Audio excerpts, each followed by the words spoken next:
अस्सलामुअलैकुम। आज के इस एक्सप्लेनर में आप सबको वेलकम। जैसा कि आप जानते हैं, आज हम ENG 512 के हैंडआउट से लेसन नंबर 4 को बिल्कुल डिटेल में देखने वाले हैं। लेकिन सीरियसली, ये सिर्फ एक ड्राई लेसन नहीं है, ये एक्चुअली एक पर्सनल जर्नी है जहां आप डिस्कवर करेंगे अपना खुद का एकदम unique bilingual profile. So let's dive right in. सबसे पहले मैं आपसे एक बड़ा डायरेक्ट सवाल पूछना चाहती हूँ। आप कितने बाइलिंगुअल हैं?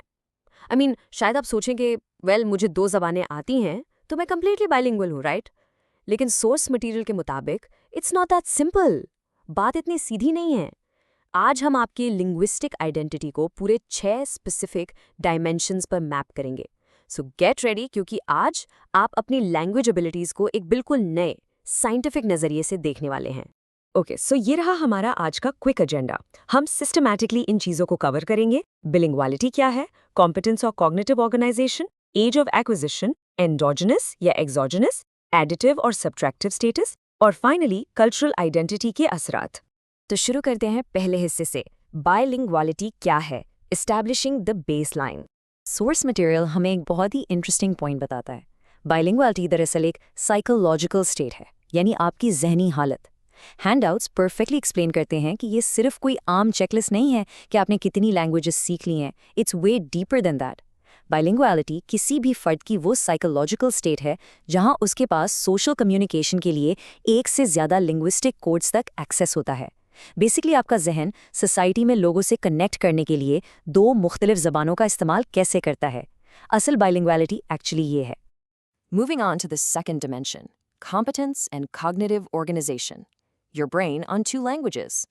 सो पहली डायमेंशन जो हम देखते हैं वो है कॉम्पिटेंस या आपकी लैंग्वेज पर काबिलियत। इसके 2 मेन टाइप्स बताए गए हैं। एक है बैलेंस्ड बाइलिंगुअलिटी, जहां आपकी दोनों जबानों पर लिटरली बिल्कुल बराबर की गिरफ्त होती है, यानी जितनी परफेक्ट आप उर्दू बोलते हैं उतनी ही फ्लॉलेस आपकी इंग्लिश भी है।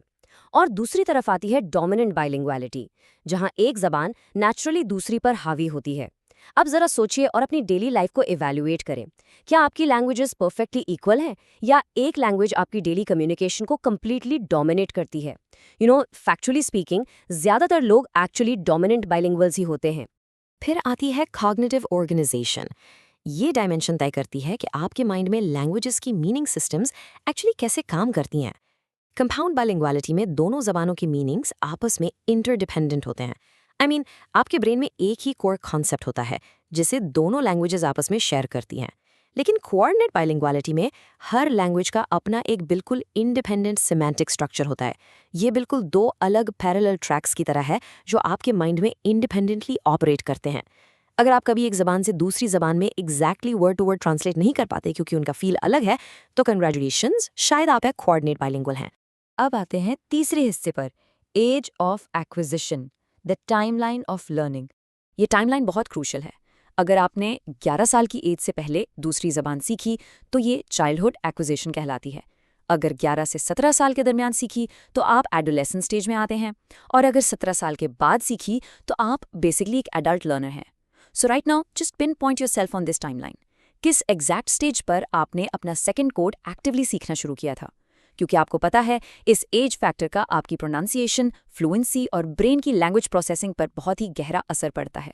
इस एज फैक्टर में एक और बहुत अहम सब कैटेगरी है, साइमल्टेनियस बिलिंगुअलिटी। इसका मतलब है कि बचपन से ही आपके इर्द गिर्द 2 ज़बानें बोली जा रही थीं और आपने दोनों को कंप्लीटली एक ही वक्त में सीखा। Growing up natively with 2 tongues. इसके बिल्कुल बरक्स कंसेक्यूटिव बिलिंगुअलिटी में आप पहले एक ज़बान सीखते हैं जिसे हम मदर टंग कहते हैं, और फिर बाद में एक दूसरी ज़बान अपनी लाइफ में ऐड करते हैं, मसलन जब आप स्कूल जाना शुरू करते हैं। चौथा हिस्सा देखते हैं, एंडोजिनस या एक्सोजिनस, द कम्युनिटी एनवायरनमेंट। अब हम आपके ब्रेन से निकालकर सोसाइटी की बात करते हैं। एंडोजिनस बाइलिंगुअलिटी तब होती है जब आपकी दोनों ज़बानें एक्चुअली आपकी लोकल कम्युनिटी और इर्द गिर्द के माहौल में बोली जा रही हों। जैसे अगर आप सिंपली बाहर स्ट्रीट्स में निकलें तो आपको उर्दू, इंग्लिश या अपनी रीजनल लैंग्वेजेस ओपनली सुनाई देती हैं। दूसरी तरफ एक्सोजिनस बाइलिंगुअलिटी तब अप्लाई होती है जब आप एक ऐसी ज़बान सीखते हैं जिसके नेटिव स्पीकर्स आपकी लोकल कम्युनिटी में मौजूद ही नहीं है। जैसे अगर आप यहाँ बैठकर स्ट्रिक्टली किसी क्लास में फ्रेंच या जर्मन एक फॉरेन लैंग्वेज के तौर पर सीख रहे हों। ट्रस्ट मी, इस नेचुरल एक्सटर्नल एनवायरनमेंट का आपकी एक्चुअल लैंग्वेज यूज पर बहुत बड़ा प्रैक्टिकल असर पड़ता है। नेक्स्ट अप, 5वां हिस्सा, एडिटिव और subtractive status, social prestige and cognitive impact. Additive bilinguality basically एक ऐसा पॉजिटिव और नर्चरिंग माहौल है जहां आपकी दोनों ज़बानों को स्ट्रांगली इनकरेज किया जाता है। और सोर्सेज कहते हैं कि इस इन्वायरमेंट से आपको सोसाइटी में रियल कॉग्निटिव एडवांटेजेस मिलते हैं। लेकिन इसके ऑपोजिट सब्ट्रैक्टिव बाइलिंगुअलिटी एक ऐसी स्टेट है जहां सोसाइटी एक ज़बान को इतना डोमिनेंट और वैलोराइज कर देती है कि दूसरी ज़बान की शदीद हौसला शिकनी होती है और वो पहली लैंग्वेज के एक्सपेंस पर आगे बढ़ती है। हम सोर्सेज के मुताबिक स्ट्रिक्टली इम्पार्शली ये देख सकते हैं कि सोसाइटी का प्रेशर या तो ज़बानों को कम्प्लीटली नर्चर करता है या फिर उन्हें फोर्स आउट करके कॉग्निटिव डिसएडवांटेजेस की तरफ ले जा सकता है। और अब आते हैं चौथे और आखिरी हिस्से पर, कल्चरल आइडेंटिटी के असरात, द फाइनल प्रोफाइल पीस। देखें, जब आपके पास 2 ज़बानों तक एक्सेस हो तो नेचुरली इसका आपकी कल्चरल बिलोंगिंग पर एक लाजमी असर पड़ता है। इसकी 4 टाइप्स हैं। बायकल्चरल होने का मतलब है कि आपकी 2 अलग कल्चर्स में सॉलिड डबल मेंबरशिप और आइडेंटिटी है। मोनोकल्चरल का मतलब है कि बाइलिंगुअलिटी होने के बावजूद आप डीपली सिर्फ एक ही कल्चर से बिलोंग करते हैं। अकल्चरेटेड तब होता है जब आप अपनी पहली कल्चर छोड़कर नई कल्चर की मेंबरशिप मुकम्मल तौर पर अपना लेते हैं। और फाइनली डीकल्चरेटेड, ये सबसे एम्बिगुअस आइडेंटिटी है जहां एक इंसान एक्चुअली खुद को किसी भी एक कल्चर का मुकम्मल हिस्सा महसूस नहीं करता। सो टेल मी, इनमें से आपकी साइकोलॉजिकल आइडेंटिटी कौन सी है? ये लिटरली आपके पर्सनल बाइलिंगुअल प्रोफाइल का आखिरी पजल पीस है।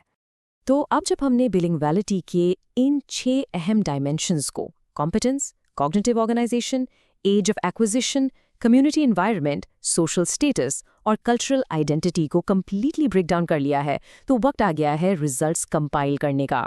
आप अपने दिमाग में इन सब डायमेंशंस को मिलाएं और सोचें आप एग्जैक्टली कहाँ स्टैंड करते हैं। अपना कंप्लीट यूनिक बाइलिंगुअल प्रोफाइल अभी यहाँ नीचे कमेंट सेक्शन में ज़रूर शेयर करें। ये इन सोर्सेज और अपने इस लेसन नंबर 4 की बेस पर खुद की लैंग्वेज आइडेंटिटी को प्रैक्टिकली समझने का एक एब्सोल्युटली शानदार तरीका है। कीप लर्निंग, कीप एक्सप्लोरिंग और मैं आपसे मिलूंगा इस एक्सप्लेनर के नेक्स्ट पार्ट में। खुदा हाफिज।